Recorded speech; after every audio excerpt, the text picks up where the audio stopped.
Ladies and gentlemen, welcome to your favorite sports podcast, the Off the Dome Sports Podcast, where this time too, sports lovers give their hot takes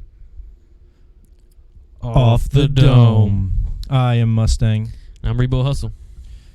We are without Redfish tonight, but I think we'll be all right. Bars. Just like always, huge shout out. I got this. I know. You're good. Huge shout out to the No. That's spelled the correct and only way, Kneaux. Huge shout out to them for bringing us within their loop, keeping us in their inner circle, just helping us do what we love for you guys. Now, plenty of things to talk about today. Hell of a weekend for sports fans. But I think we'll start off with something that's recent in our minds. LSU Tigers, college football. Yesterday. Get the win in Tampa in the ReliaQuest Bowl, formerly known as the Outback Bowl, over Wisconsin. How'd you feel about that game? Boy, was it not pretty. No, it wasn't. But I think it's kind of poetic. The game ended with 3 sacks after defensive line really struggled early in that game. It was really hard to watch in the first half because when Wisconsin decided they wanted to run the ball, our defensive linemen were behind our linebackers. But saw a great game statistically out of Nuss. First half, he had a couple of little jitters, I guess, overthrowing Brian Thomas on the sideline for a walk-in touchdown, overthrowing Mike Hilton. Is that his name? Yeah. Chris Hilton, that's his name. Chris, yes. Overthrowing Chris Hilton also for a walk-in touchdown.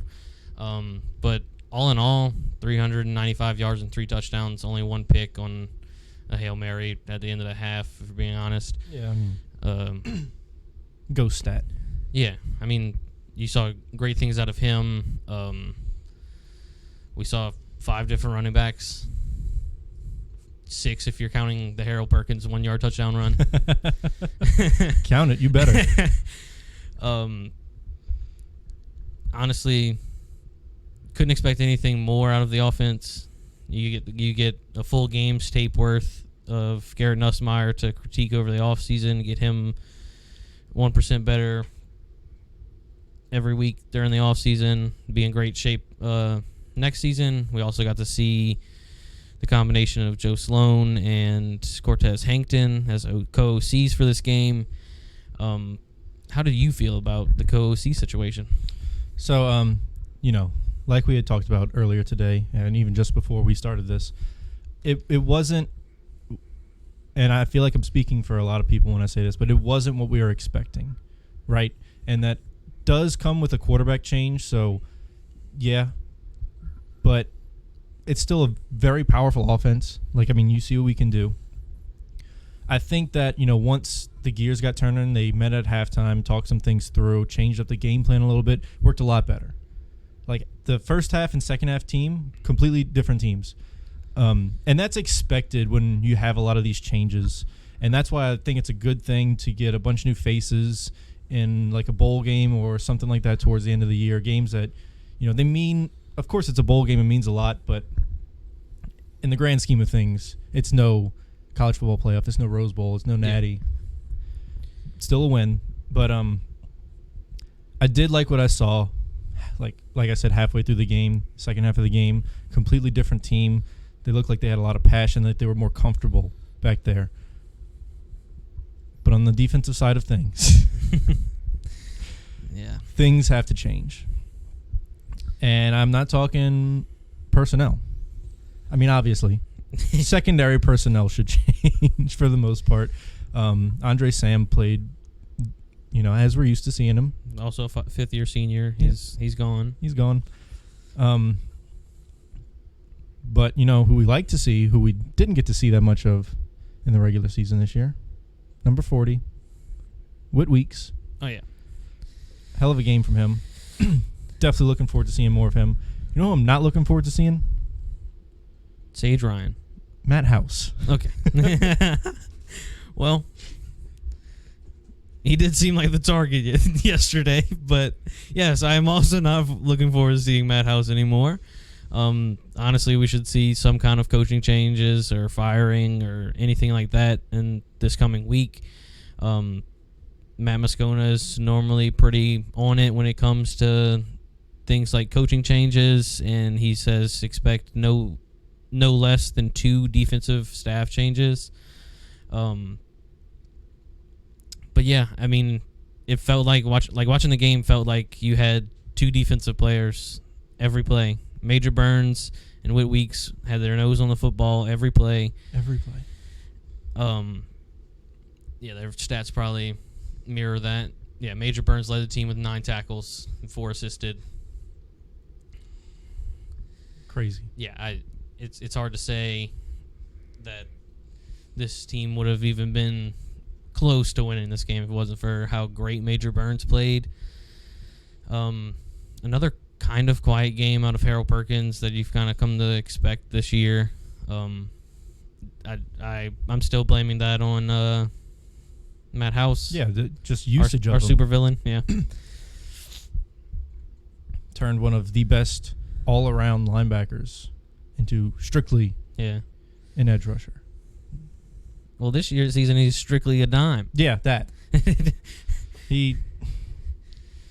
I guess because the only time I ever noticed him was when he was coming off the edge. Yeah. But last year you saw him covering wide receivers with what looked like ease. Yeah. Like batting down passes 20 yards down the field, spying on the quarterback. The greatest to the spy in college football last year.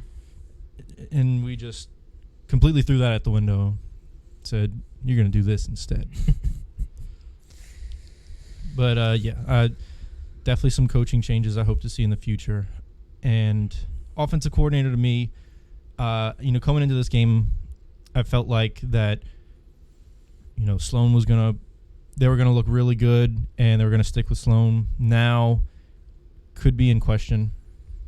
Kind of could lean either way, whether they stay in-house or, hire an outside guy.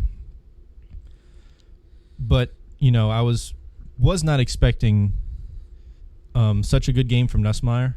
Oh, me neither. I'm not saying I expect him to play bad, but almost 400 yards and 3 touchdowns, not counting the pick because, like we said, it was a Hail Mary, and they just so happened to come down with it. He was kind of just throwing it up and hoping. Yeah, I mean, like a Hail Mary. It's your first start. You're down by 7 with like 30 seconds left. You're just trying to move the ball. You're not even thinking. But yeah, it's his first start throwing 395. It's against a very good defense. Very good defense. Wisconsin's not anybody to roll over. I mean, yeah, they think they're 7-7 on the season because of the loss in this bowl game, but that was mostly because their offense struggled all year. So I mean, Nuss had a great game. It's undeniable. Also, the offensive line had an amazing game. They had 0 sacks on the day. Against, once again, a really good Wisconsin defense, especially, their front pressure. 7. Yeah, because they were bringing pressure. 5 or 6 people looks like almost every time. And Nuss just stayed in there, composed, and delivered sometimes. In the second half, he did. First half, you could tell he had those jitters because he was just overthrowing people, just barely missing those passes. And in the first half, it was, to me, it really looked like we were running the ball for a good bit or we were throwing a touchdown. Yep. Those were our 2 options. And, in the second half, looked like a more methodical offense, looked like he was able to pick apart those defenses, get down the field. But all in all, liked what I saw. Didn't expect it to be this high scoring. Oh, no. I mean, for LSU to win the game, it had to have been this high scoring. But, yeah, I mean, I didn't expect a Nussmeier-led offense in his first ever game starting to put up 35 points. Yeah, that's what I meant. There's no defensive touchdowns on the day. And, yeah, I mean, without question, Nussmeier had an amazing game. And I'm looking forward to next season with him at the helm or at least him battling for the spot. Yeah, give him a chance. And we'll see. I believe you wanted to talk about some new faces. So, I mean, coming this to game LSU. marked the end of a couple guys' careers in the purple and gold. Brian Thomas, his last game, almost 100 yards, 2 touchdowns. Malik Neighbors played just long enough to break the record for receiving yards. He's now in the LSU history books as the number 1 person for receiving yards and receptions. Also, Mekhi Wingo declared for the draft directly after the game. The Mason Smith might be going to the draft. He may not. He may return. And you're also losing your center in Charles Turner for sure. It's his 5th year. And Josh Williams also in his 5th year. But you have guys, well, on December 31st, right before the new year hit, you had one of the best flips in LSU history. Huge. Number 1 player in Louisiana out of Acadiana, Dominic McKinley, a defensive tackle. He's 5'5", 280. 6'5". Yeah, that's what I meant. 6'5", 280. Yeah, we'd be in trouble. Yeah, he's 6'5", 280. See the quarterback he's trying to rush. I watched his highlights just to get a feel for who he is. Being defensive tackle is going to be a real big question mark next year, especially if Mason Smith declares for the draft. It feels like he's playing Madden. Every screen pass, he's reading the guard, turning, and the first 45 seconds of his highlight tape is 5 pick sixes off of screen passes. I mean, you love to see that, but I now correct me if I'm wrong, but I don't expect to see that in college. Oh, me either. But at least you know that he's watching film. Yeah. Like he's expecting that. He's got football IQ. Yeah. If he's being able to read that play as it's happening and still get to it in time, not only to tackle, the running back or receiver that's catching it, but to get there before he does. Don't get me wrong. Before he does. The last 6 minutes of his highlight tape, crazy penetrator, crazy run stopper, and I think they had like a sweep going the other way. He caught the guy at the opposite 40, and not giving up on the play. And that's crazy to see out of a 5-star. I mean, you always see those guys just, I'm here to just make a highlight, basically. And to see him hustle like that and catch a running back 30 yards down the field, pretty impressive. Especially at the D-tackle position. Yeah. But, yeah, that was huge. And that's all I got on LSU so far. Good. Yeah, we'll definitely be, as things turn out, as things come to us, we'll bring them to you via the best podcast in the nation. We'll touch on the coaching changes, but from here on out, probably just talking about LSU baseball. Yeah. There'll be a lot of LSU baseball. Of course, NFL playoffs going to be coming up. And, college football national championship will be next week. We'll probably, it'll be, I think it's a week from yesterday. It'll be on the 8th. So on the 9th should be our next podcast. We'll definitely touch on that. But, going into it, you see Alabama lose to Michigan. Kind of, a lot of people thought it was going to be a close game. In fact, Alabama was the underdog by like 4.5 points coming into the game, which was unexpected for me. Yeah, I picked both losers yesterday. As did I. I thought it was going to be a Bama-Texas national championship game. Yeah, which one hell of a rematch. Yeah, but I mean, I believe that we saw yesterday the two, together, the best college football semifinals we've seen ever. Oh, without a doubt. I mean, both games are super competitive. Came down to the last couple drives. I mean, the Bama last play the in Bama both game games. Bama game went to overtime. Texas was driving at the end of the game to try to tie it, or to try to win the game by 3. 1 second left with 10 yards to the end zone. Yeah, he had three shots at the end zone, threw 2 of them out of the back. But yeah, I wanted to touch on the Alabama, Michigan going into overtime. Michigan dominated that first drive that they had. I think it was 3 plays from the 25, and they were in the end zone. Yeah, it ended in an 18-yard rush. Yeah. And then Alabama comes out and immediately struggles. Like, you're not, as an LSU fan, I am not used to seeing Bama struggle like that, especially in those clutch moments. Yeah. Like, I was expecting, like, quick pass, maybe a run, handoff, and then Jalen Milroe to scramble it in for like 10 yards. That's exactly what I was seeing in my head. That's what I was expecting to happen. Not even close. They struggle to get the first down. Once they do, they have 3 shots at the end zone, 4th and goal from the 5. And Saban calls a QB draw. Yeah, I'm dumbfounded. Also, and with a bad snap, too. Yeah, I mean, they struggled with the snap all game. Like, I only watched the second half, and there was, 3 bad snaps to begin the second half. And I was just like, if this game comes down to it, either Bama's going to have another clutch win like they did against Auburn this year, or they're going to snap the ball on the ground and lose the game 6 yards in the backfield. And that's kind of what happened. Yeah. Those are the 2 sides of Bama. Pretty similar to the 2 sides of LSU, historically. Yeah. But I hated to see all the Florida State players tweeting about how, after the Bama loss, that they should have been in instead of them, after you just saw one of the most competitive games of all time. Mm-hmm. After you got beat by 60 points. Yeah, you couldn't even put up 4 points. You couldn't score a touchdown against Georgia. I don't know, maybe not have 17 players opt out of a pretty important bowl game. Yeah. Quit complaining. Moving on.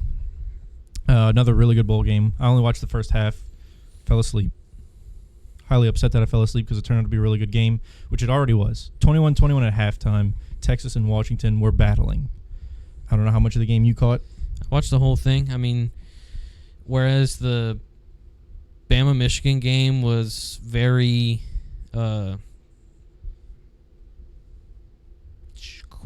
methodical.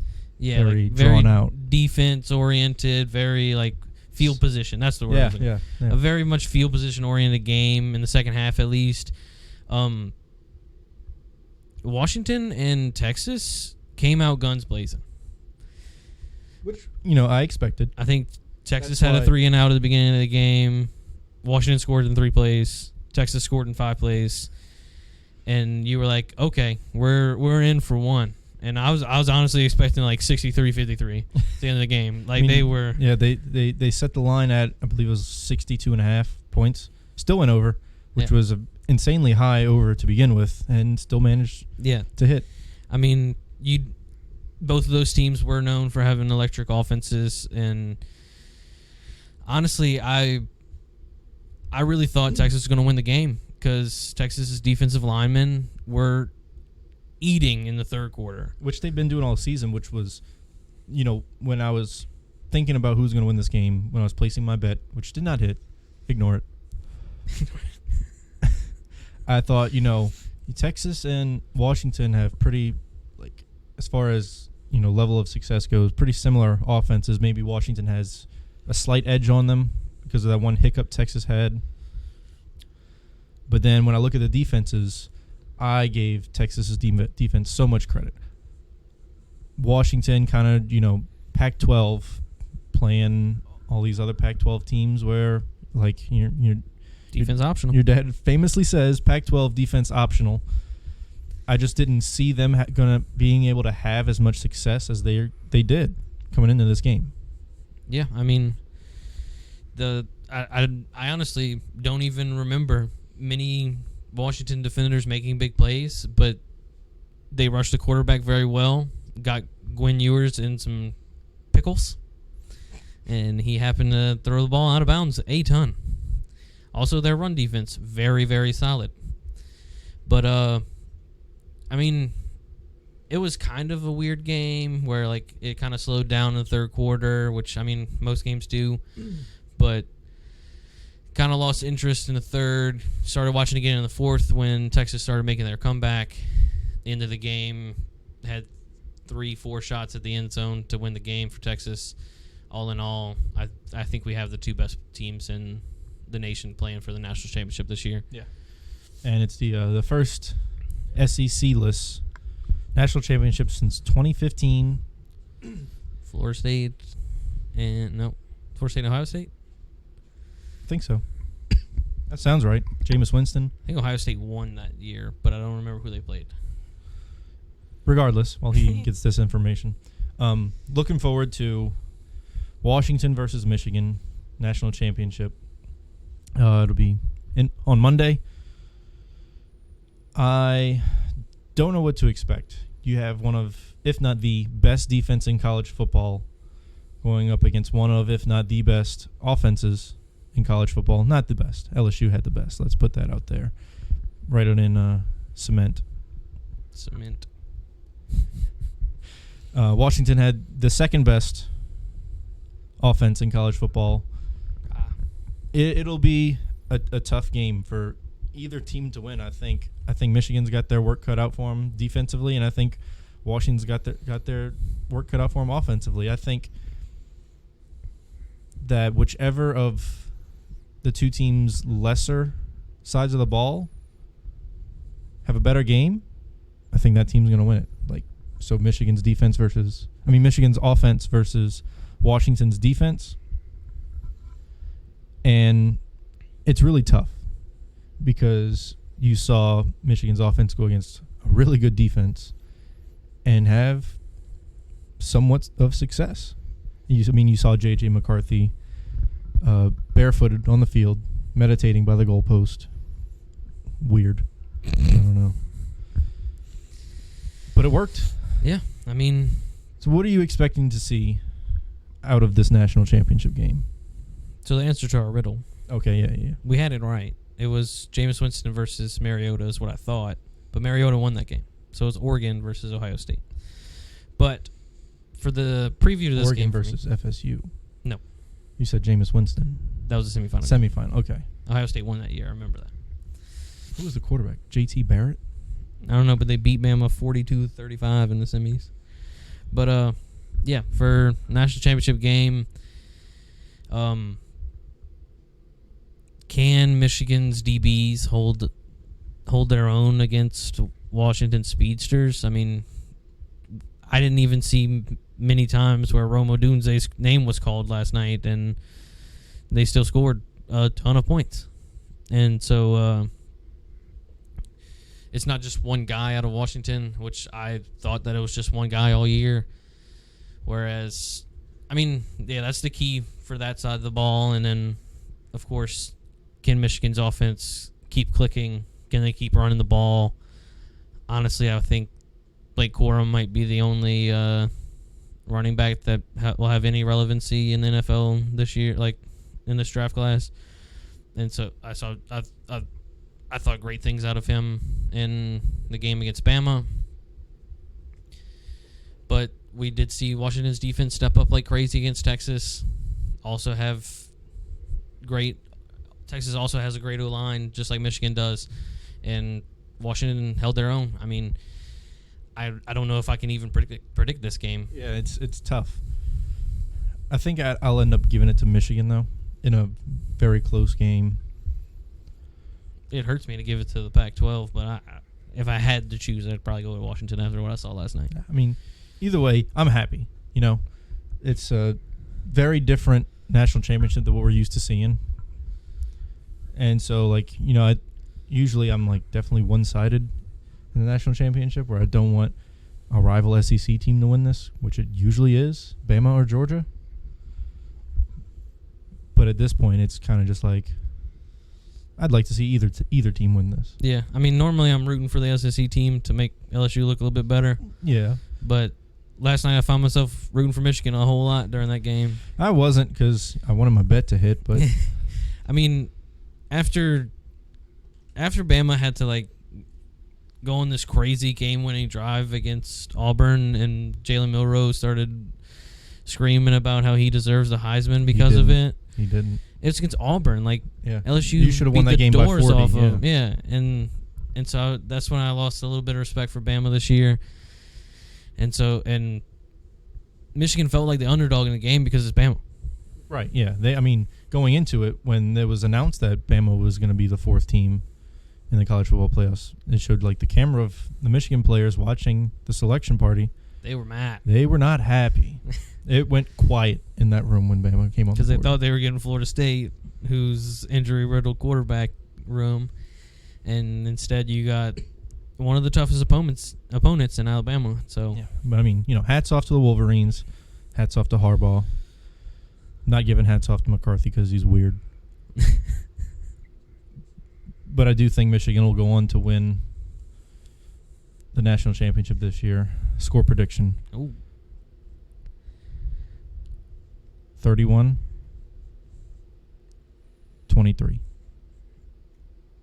I'm kind of one-upping you, but I was thinking 35-28 Washington. It's a good score. More likely than mine. If Washington wins, it's going to be a track meet. Yeah, I mean, with how these teams have played so far this season, no clue what's going to happen. It could be a 60-point game. Yeah. It could be a 10-point game. Also, after a crazy semifinal like that, out of both teams, it's hard to be like, yeah, they'll do it again. Right. Whereas last year we said that, and Georgia just owned TCU. Mm-hmm. Yep, this is true. Especially with only getting a week of rest. I think, personally, give them 2 weeks, 3 weeks. Make it a little bit later. Yeah, I mean, who does it hurt? Yeah, right. Like, what else is going on? I mean, you got downtime in the NFL because playoffs don't start for another 2 weeks. And you're getting like crap. You're cutting down the injury chance. Exactly. Because of you're giving the players more rest, and that's what all these players are worried about is, well, if I get injured in this game, what happens to my NFL stock? Exactly. Careers can be ended. But, next year it'll be different. More teams. Could shake things up a lot. Could make things very interesting. That thing's going to last forever. We're going to be talking about the college football playoff for like 6 weeks. Hell yeah. All right. Moving on from the college, we're going to take a step up. Talk about our boys in black and gold. Who got the win against the Tampa Bay Buccaneers to tie the record, but not the division, because Tampa Bay has more NFC wins than them. Stupid. Yeah. But do I think either team deserves a spot in the playoffs? No. There's a chance that both teams get a spot in the playoffs. Gotta root for the Cardinals. But yeah, little short recap of the game because it was pretty uneventful. First half, Saints explosion. Offense was clicking, defense was amazing. It looked like what we expected to see all season. And then the second half came, and we just looked kind of passionless. Like, we scored 2 touchdowns in the first half and don't see the end zone again for the rest of the game. 2 field goals. Defense, started off the second half pretty good. And, again, allowing 0 points through 3 quarters. But then in the fourth quarter, it kind of just felt like the Saints were playing not to lose, which can definitely end up in you losing a game. And if the game would have went one more quarter, they probably would have, because Buccaneers scored 13 points in the fourth quarter. I mean, it was kind of meaningless at that point. It was pretty late in the fourth quarter when they tried to go on their little run. But still, regardless, like with playoffs coming up and you have a chance to get in, you want to show people that you deserve to be there, that you belong there, even though you don't. You got to make a case for yourself. I don't know. How do you feel about the game? You're just like me. We didn't watch it, so. Yeah. I mean, my biggest takeaway is the craziest stat that I've seen today is yesterday was... Nope, that's not yesterday. Sunday was Alontae Taylor's first career pick, which is crazy on how great he's been playing all season. So amazing. He just never came down with it. I mean, I've seen him break up plenty of passes. I thought I remember him seeing catch a few, but I was led astray. But yeah, I mean, kind of there's something to say about holding a team, whether it's an 8-8 team or not, to scoreless through 3 quarters. Kind of sucks that kind of gave up at the end, but also an okay day from the Saints offense. I mean, yeah, you only scored 2 touchdowns. You had over 100 yards in rushes. You had almost 200 yards in passing. Juwan Johnson had a great game. A great game. Excellent catch. Juwan Johnson was our leading receiver with 8 catches for 90 yards and a touchdown. Yeah, I mean, and we also got to see a couple screen passes, which we haven't seen in probably 3 years. Which led the Saints to the success that they were. But, I mean, it is what it is, if we're being honest. I mean, I've given up on the Saints like 3 weeks ago. Yeah. I'm ready for a coaching change. I mean, I'm sure Dennis Allen will be back. It's what all the rumors are, but hopefully we get somebody else calling plays. Yeah, at the very least, we don't need Pete Carmichael. Yeah, I mean, get rid of Pete Carmichael. I hate the people that keep talking about Derek Carr and how much he sucks, but I mean, we knew that he's the top 15 quarterback, and that's about it. Yeah, he's not a top 5 quarterback, not a top 10 quarterback. He's right in the middle. He's going to do as good as the people around him, and we've had a couple injuries on the offensive line. We've had a couple injuries at the receiver. Alvin Kamara was suspended at the beginning of the year, and also with a quarterback like that, it all depends on the play calling, and we've seen some pretty poor play calling. Yeah, I mean, it's kind of like backyard football at this point. When you watch these plays try and develop, they just never do because it's not smart play calling. Like, you're giving receivers 1-level, 2-level routes. Yeah. And zone defenses are just eating it up, where Derek Carr has to spend 3-4 seconds in the pocket waiting for someone to get open and ends up getting sacked or throwing it away or throwing in the ever almighty check down. Yeah, I mean, one of the touchdowns of Taysom Hill, you had 2 seam routes right next to each other and just hoped they rubbed, and they did. And that's how Taysom got open, was because him and Juwan Johnson were running right next to each other, and their defenders just ran into each other. But like, watching the highlight, they showed a different camera angle of, like, from the end zone. There's not a single person within 15 yards of the line of scrimmage. So what happens if that rub doesn't happen? Do we just take a sack? Do we throw it away? Exactly. Play calling's got to be better. Hopefully next season it will. But, regardless, Saints have a shot at making the playoffs, which is always a good thing. Granted, it doesn't help your draft stock, but give these guys one more check. Yeah, it gives morale to your players, gives them a better outlook on going into the next season, saying like, hey, we made the playoffs and we were only this good. Imagine when we get better what we can do, right? Oh, my score update. Pels just finished the first quarter. They are up 32-18. Oh, yeah, I see it on the Nets. We'll get there, and just a few. So, going forward, Saints have 2 routes to the playoffs. The first one, and the easier one being, they beat the Falcons next week. But also the Buccaneers have to lose to the Panthers, which is a task. Boy, is it a task. Panthers are pretty bad, potential back-to-back number 1 picks in the draft. No, they traded away. Can't say. Correct. Can't say I didn't. I expected Bryce Young to be bad, but not this bad. I mean, you also hired a head coach that got fired at the end of last season. Yeah, just some questionable moves. Yeah. They brought in a bunch of receivers that were all old. Yeah. Adam Thielen's their number 1 target. There's a reason he's not a Viking anymore. I mean, he was great. He was amazing as a Viking. For fantasy purposes, he was excellent, and he kicked my ass twice. But man, was he the only person on that roster. Yeah, bringing Miles Sanders, who just had an excellent year, and then he was I'm upset about it. Hot garbage. I'm upset about it. He might have gotten like 15 total fantasy points. Yeah, I don't talk about it. But I mean, it's crazy to think that with how poor our division has been all year, that the Saints have to hope that the 2-14 Carolina Panthers beat the Bucks Yeah. to make the playoffs. I mean, we talked about it at the start of the year. Like it was the door's wide open. You go and win 10 games, you're guaranteed a playoff spot. Absolutely. And you couldn't do it. Was it on the coaches? I believe so. Was it on the players? I also kind of believe so.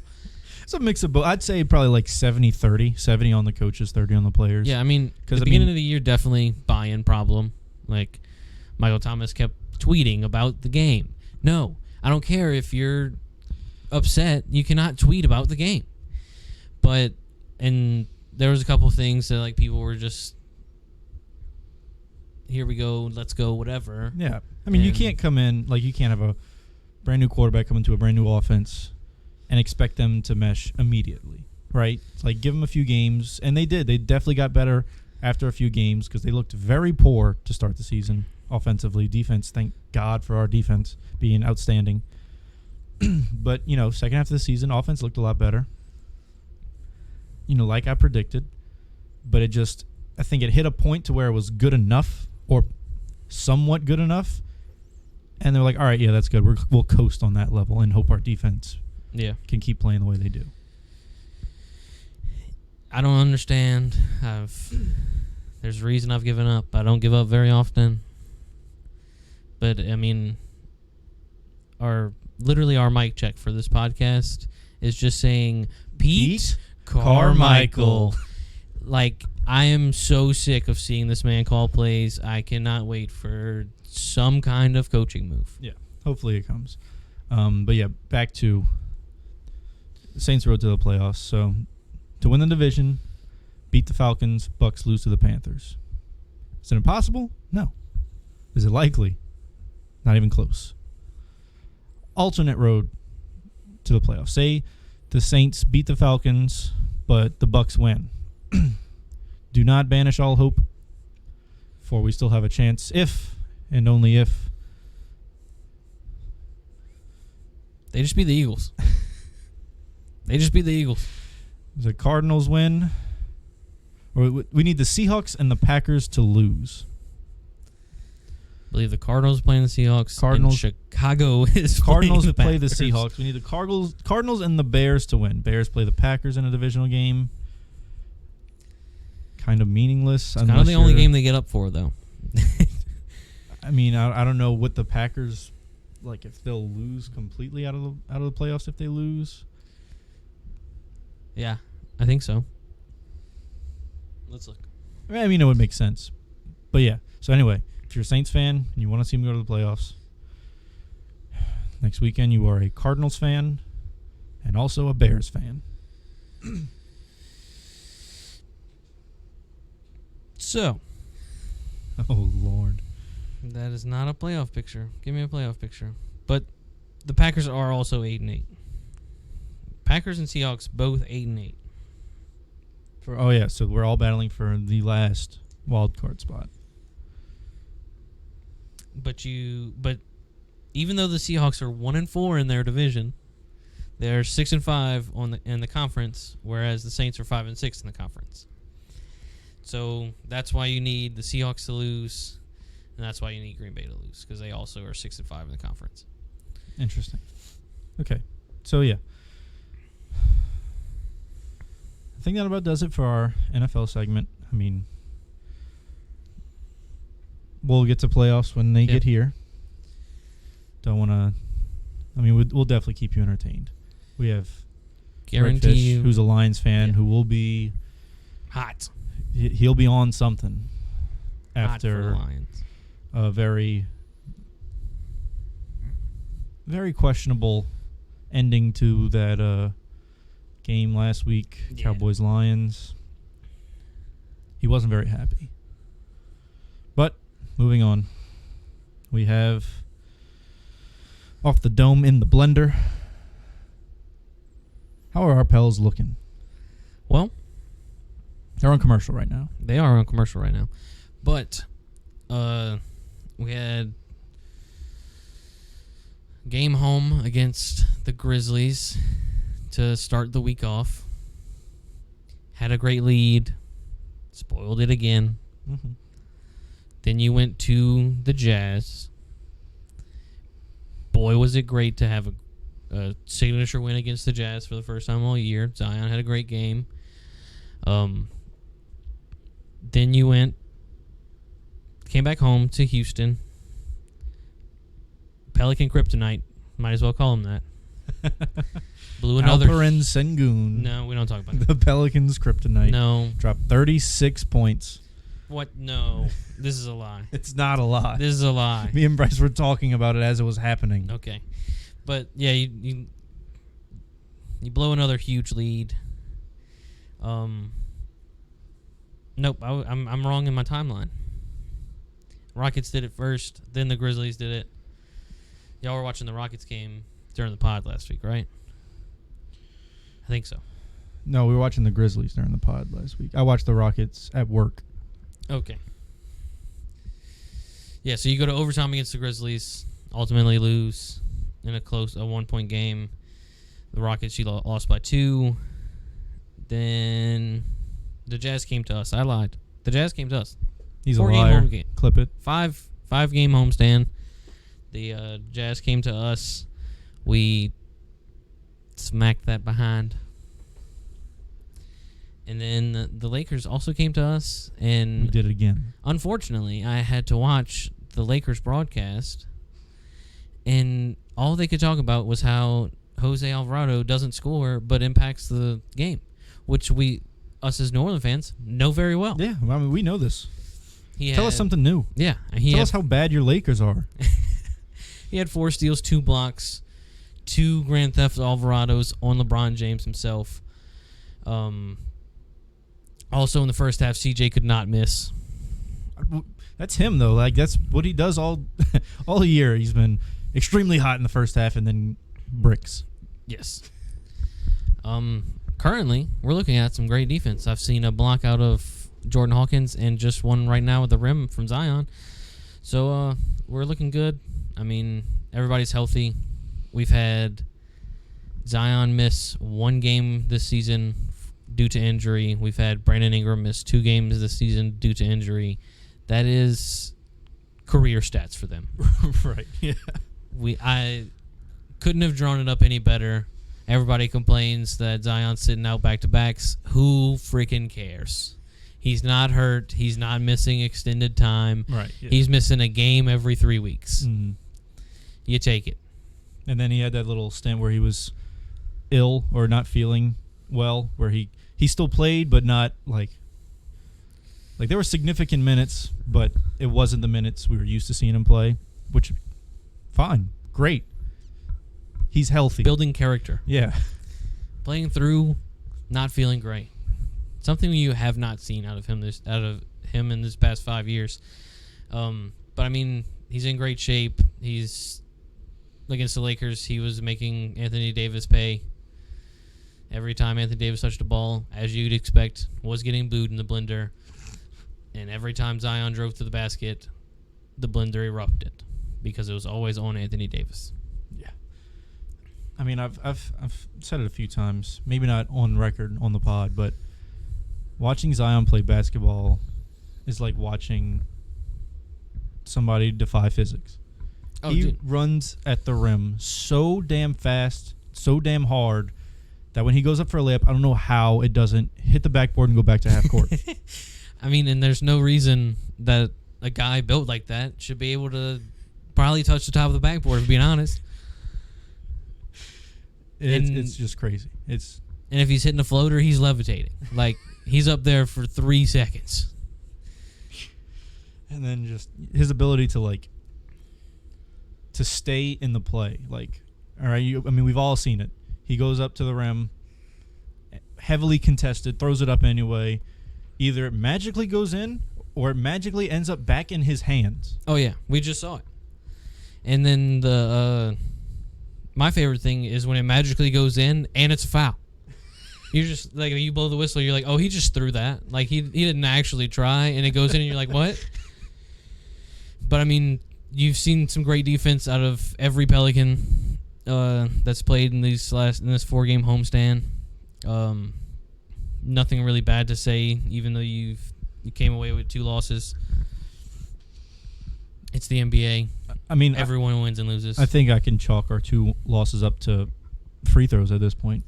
Not shooting free throws great this year, and in some games it's hurting us pretty badly. Speaking of free throws, the Lakers game, Zion was electric from the free throw line. Oh, wow. I'm pretty sure he's lost me 3 bets so far this year just because he missed free throws.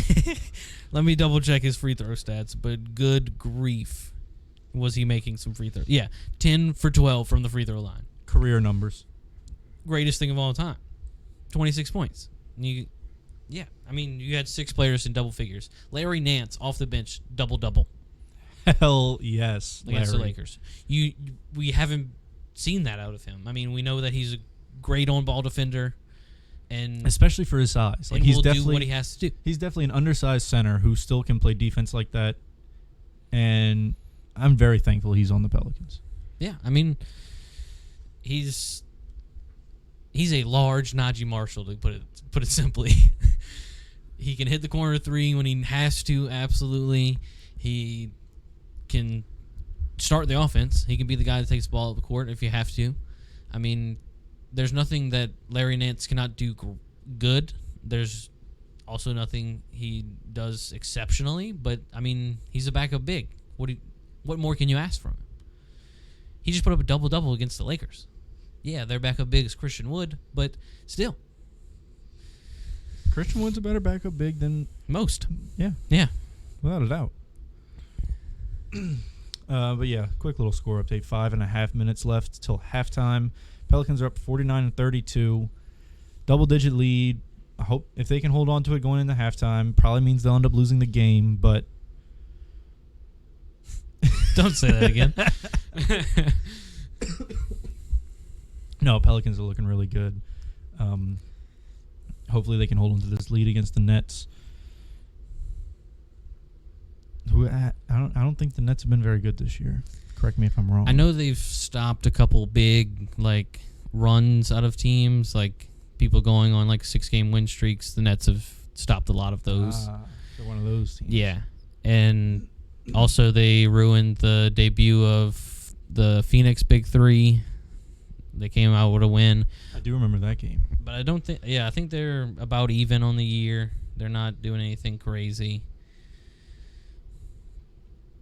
Let's see. They're 15-18, probably just right outside the playoffs as of right now. Nope. It's the East. They're the 9 seed. But yeah, I mean, there's nothing exceptional coming out of Brooklyn, but there's nothing wrong. Yeah, I mean, it's not a team to just pass over. If the Pelicans beat them by a good bit, it's still an accomplishment. Yeah, I mean, we saw the trades last year. It's not like the Pelicans are playing the Pistons right now. Yeah, I mean, last year they traded away Kyrie Irving for 3 great role players. One, Dorian Finney-Smith. You know, I love me some Dorian Finney-Smith. Yeah. And Spencer Dinwiddie. And then they traded Kevin Durant to the Suns for Mikal Bridges and Cam Johnson, which also great role players. I mean, this is the most role player-driven team in the NBA right now. You love to see that they're getting wins. Nick Claxton's a great young big. And so, I mean, there's nothing wrong with what Brooklyn's doing. Yeah, they don't have a megastar, but they're definitely in the playoff conversation. The Pelicans right have now. proven that you don't need a megastar to succeed. I mean, Like we did it without Zion. yeah, but they don't even have an all-star. True. Yeah. We've got 2. Yeah, I think that'll about wrap things up. Pelicans now have a 22-point lead with 4 minutes left. Go ahead, watch the game, if you can. That is, won't be giving away my secret sauce streaming service. It's quadruple S for you. But yeah. On to Make your sure- favorite segment. Ooh, I almost forgot. Fantasy football I don't want to talk about it. is over. No, we're not. It wasn't a good look. Shout out to y'all securing 3rd place. In the matchup that nobody cared about, but I want it. Let me tell you, in I want it. The big money league. Shout out to y'all. As some of you know, me and Redfish were in the championship in our in-house Dynasty League. And I got let down by my receivers. Oh, I forgot you lost. I thought you won. No, I lost by 65 points. Now we're going to have to hear it from Redfish on how he fleeced me in trades, which he did. I tried to get you to stop making trades. I did that before you tried to get me to stop making trades. I did that the second the season ended. I was like, I'm tired of looking at CeeDee Lamb. Give me some young people. And that was a terrible idea. But yeah, week started, and I didn't have many players play. He had a few, like CeeDee Lamb and Allen-Ra both combined for 60 or 70 points. Yeah. Wild. I had Breece Hall put up 30, and that was like the only player I had play early. And then Sunday came, and my receivers who have been so good to me all season just let me down. All of them who are averaging like 18, 20 points or close to it did not get anywhere near that. Quick little rundown. Michael Pittman, who's been really reliable all season, put up a season low 9 points. Devonta Smith put up 6 points. Jordan Addison put up 5 points. Jamar Chase put up 7 points. I did all I could. Also, there's something to say. You had the worst record last year. I did. I went from last to second. And if you're counting just the regular season, you went from last to first. No, he had a game He had only. you? Oh. Yeah, he beat me in head-to-head. But, I mean, like, there's nothing much more that you can say. Oh, no, and I'll have the first pick. I have none. I will never have a single pick, and I will continue to keep losing. Yeah, so the way our dynasty works, I think we do 4 rounds. Yes, 4 rounds So, rookie. Yeah, you and like draft picks are obviously tradable. You could trade them for players or future draft picks, whatever. But you basically have to drop however many players that you have draft picks the following season. I'll never have to drop a player, ever. Reese is in it for life. Yeah, I have to buy in for the next 3 years. And I ended up getting Clown Car's first round draft pick going into this year. And he ended up placing last, so I will be getting the first round pick after finishing in second place. And needing a receiver. Needing a receiver? Sound like you got a nice little young core, but I mean... Breece Hall, Najee Harris. I mean, Najee Harris. Unless There's he goes not a running back, so... Unless he goes to You're it. right. Yeah. There's not a running back. You don't need a quarterback. Nobody needs a quarterback. I have 5 on my roster, and nobody wants them. I'll probably draft a quarterback later. I have 5 on my roster, nobody wants them. Nobody. I have Lamar, T-Law, Brock Purdy, Will Levis. Nobody wants them. We'll talk about a trade off air. Hey. I I also need a wide receiver. I'll take the number 1 pick. So yeah, anything else you'd like to add to wrap things up?